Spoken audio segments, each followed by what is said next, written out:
Bakit ko nga ba gustong maging magaling na architect sa hinaharap?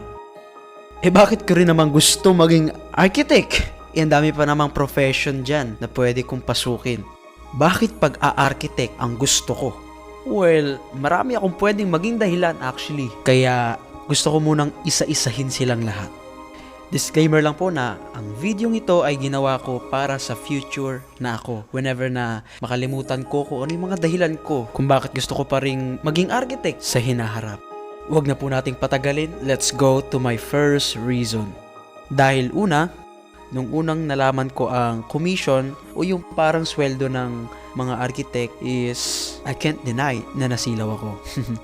And pangalawa is sayang tong talent ko na pagdodrawing. Kahit paano is napapakinabangan ko siya and I know myself na kaya ko pa siyang i-improve at mas maging magaling pa.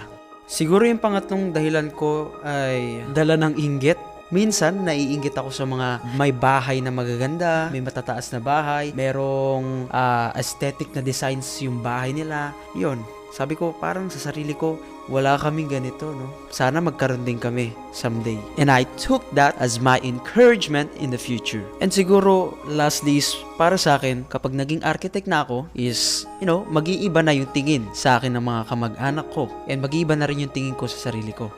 Siguro, pinaka-lastly talaga na reason ko is, syempre, mabibili ko na lahat ng pangangailangan ko. Syempre, pagkain, bahay, mga investments, tulad ng lupa, alahas, at kahit anong business, mga personal na gamit para sa pang-araw-araw, at ipon in case of emergency. Alam mo naman, sa Pilipinas tayo nakatira. Pataas na ng pataas ang mga bilihin dito sa Pinas. Hindi na ako umaasa na bumaba ang mga presyo ng bilihin. Siguro ang message ko na lang sa sarili ko is always kang lumaban.